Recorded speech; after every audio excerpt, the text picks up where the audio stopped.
Hey everybody, I'm Susanna Klein. I'm the author of the Practisma Practice Journal and also the creator of Practice Blitz, the YouTube channel where I show violinists how to get more out of their practice time.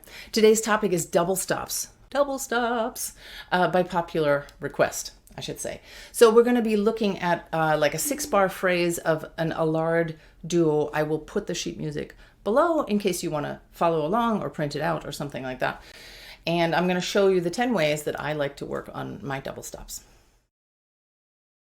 All right, let's look at this little ditty, and don't mind my practice mute. That's just so I don't have to do so much editing for the audio.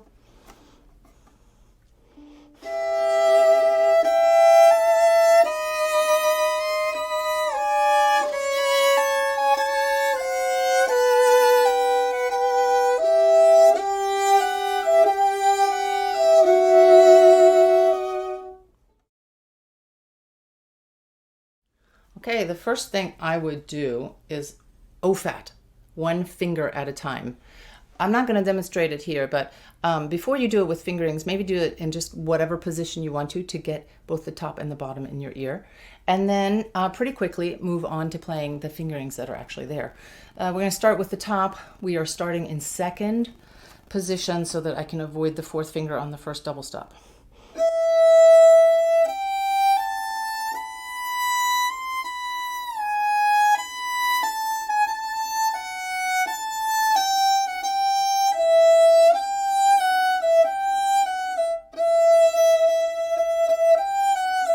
So there's something to tune there.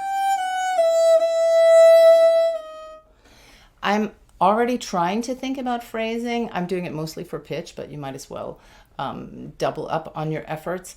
And you're looking for any pitches that are out of tune, and if so, you want to fix those. And then you do the same with the bottom. And actually,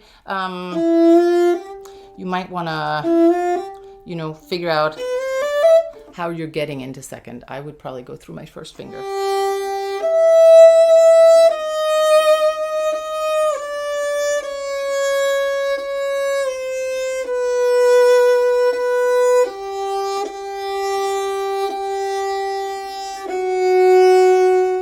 And again, if you can convince yourself not to vibrate, that's great. Then you know you're not cheating, and fixing things automatically. And then the other way that I do one finger at a time is only the high fingers, because the high fingers rule the shape of the double stop. This is really important when you're playing thirds and you need to have good reach. You may tune to the bottom, but the shape of the hand is determined by the top finger, right? So the top fingers only would be... Then you're going to switch, switch back, switch here,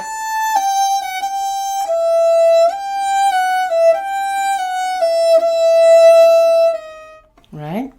That's really going to help. It's time to start looking at the actual chords. Layering. Layering is just finding a pitch and then adding another one, finding a pitch, adding another one. I do it in both directions. And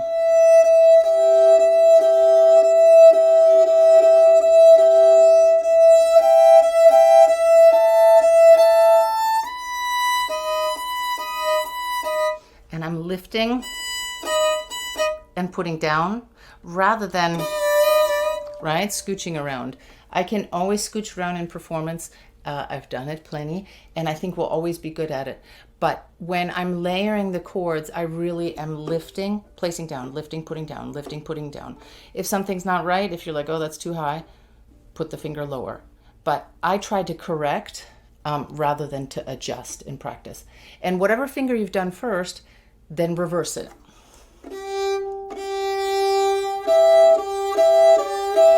Does that make sense, right?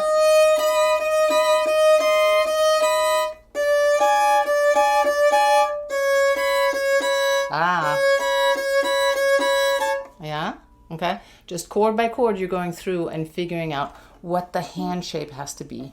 Again, I start on my high fingers. You can do whatever you want. Experiment, see what works for you. it's time to find some fifths that we can cover. And I would do this pretty early on in the process. Don't wait until you have it fairly well learned. When we play double stops, we cover the fifth for two reasons. I should explain covering the fifth. By that I mean, putting your finger, often a lower finger, on both strings, okay? Even though you may not need to, but it's going to pay off. There are two reasons. One, it's just often more comfortable in the hand shape. This is especially true when you're playing thirds. So I have a third like this, right? I can not cover the fifth, and that means I have to do kind of a tunnel right here just to clear that string. Or I can cover the fifth with my first finger, and then I don't have to do such a big tunnel. And really, it's going to sound the same, but it's going to be more comfortable. So that's one reason we cover the fifth. And the other reason is because often that finger is coming up, and if we want the double stops to not be so chunky and more seamless, it's good to get that finger in there. So let's go through on this one, and I'll show you kind of where I might explore covering the fifth. Actually, first chord. I'm probably going to have my 2 on both strings. No good reason, just it's more comfortable. These are all singles for me. Okay. You could cover both. I don't, but here I'm definitely going to cover both because I need to play the G sharp very soon. Right? So I'm putting my 2 on both pitches. So just explore it. I find it really, really helpful, and you need to know about it before you learn too much of an excerpt, for sure. I had a teacher who said chords aren't hard. Getting in and out of chords is difficult, and I think that's true whether it's all double stops or singles. So I take each chord and I practice back and forth between that chord and the next chord. I go both directions because I feel like it really gets you to learn the hand shape. It's good for you, and it doesn't take any more time than starting over. Let's maybe start on the last, last bit here. Right? Just getting from third to second. I might try sliding, right? Just to get back and forth, and I'm gonna slur it and slide back and forth. Now, sometimes when you're toggling your chords back and forth, you need to be aware that left has to go before right. It's a sudden and quick change. And sometimes you're going to be sliding. So you need to make sure to practice the right thing, I guess, at the right time. So from the beginning, here, put that first finger down, then move the bow. Right? Sorry, it's out of tune. There's a slide.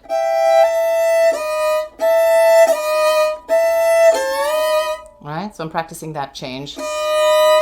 That's easy. Another slide. Right? This is definitely LBR.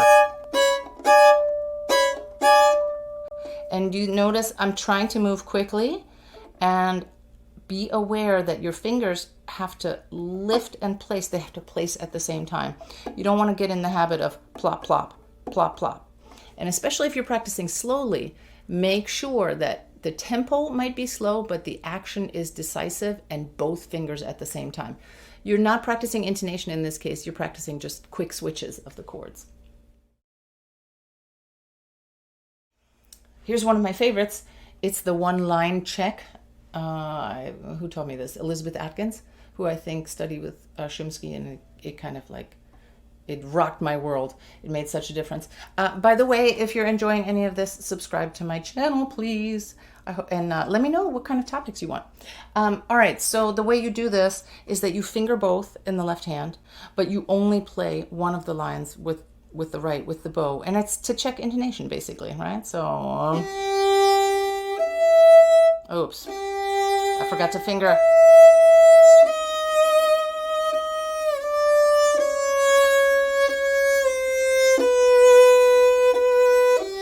Ah.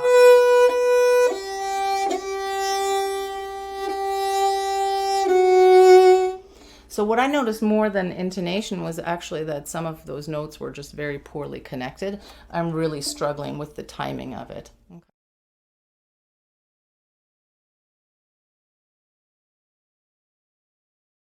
I really like to explore raising my thumb, and by raising I mean putting it closer to my face anytime I play double stops. If you already play with a high thumb that's closer to the center of the hand, good for you. I'm jealous. But I learned violin with my thumb back. For me, I have to really consciously think about it. Let's see where that could be helpful if you don't play like that already. Ooh, even there, I like the sound better when my thumb is closer in.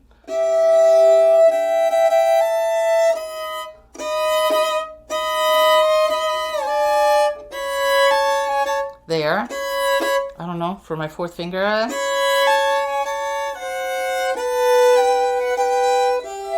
Ah. That's definitely better. It just has a fuller sound. The top notes are easier to reach. It's just, if I can convince myself to play like that, I think it both sounds more beautiful and it ends up being easier once you get used to that. So explore that also kind of earlier in the practice process so you don't learn one way and then have to relearn. Like all difficult things on the violin, practicing with your bow alone, just open strings, is always a useful thing. So, work on phrasing, work on connection, convince yourself that it's the real deal when you're doing that.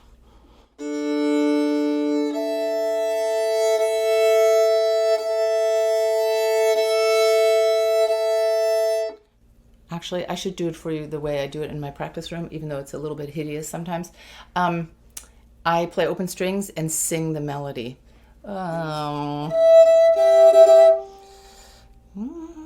Okay.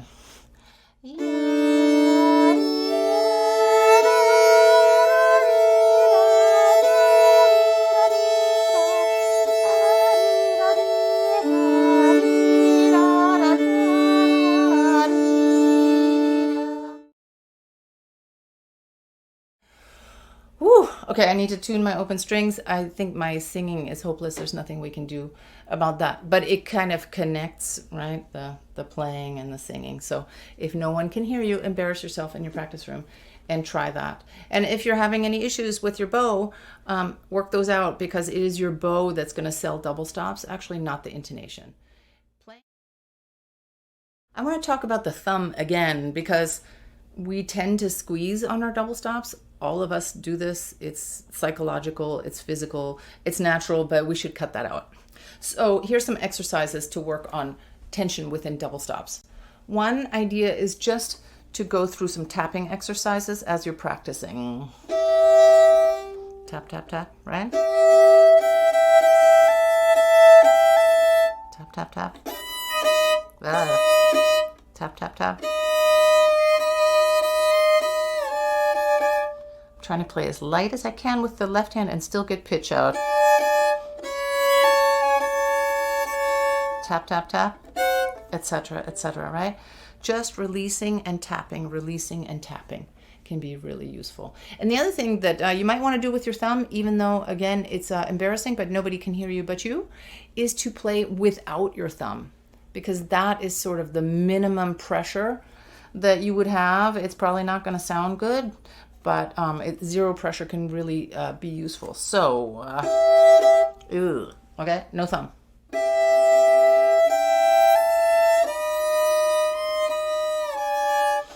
Oh my goodness. Can barely do it. Embarrassing. Okay, so there is where I need that thumb strength. So I've put it back on, but I'm going to try to lift it back off. And then to shift, I realize I really need my thumb. But except for those couple of places, actually, I sort of did okay. So I can deal with a lot less thumb pressure, and I should use a lot less thumb pressure. Time to talk about vibrato. So I'm not a big fan of huge vibrato in double stops. I don't think it's necessary. Yes, you want to vibrate some, but I think... just putting a huge wobble on there doesn't really make sense, because the fingers are different lengths and they will oscillate at a different rate. But I do think vibrato is important, A, for tone color, and B, to keep the hand loose. And you can use it in practice to convince yourself that If you can just have a little bit of light action, it keeps you from pressing. So let's try it out.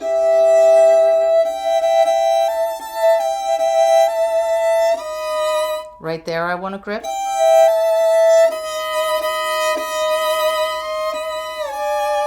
Right there, I didn't want to vibrate, so that tells me I want to grip. And here I don't want to vibrate at all. But if I can teach myself to do that, then it's going to sound better and my hand is going to be looser. So play around with vibrato, not even, as a tone color, but as a practice tool.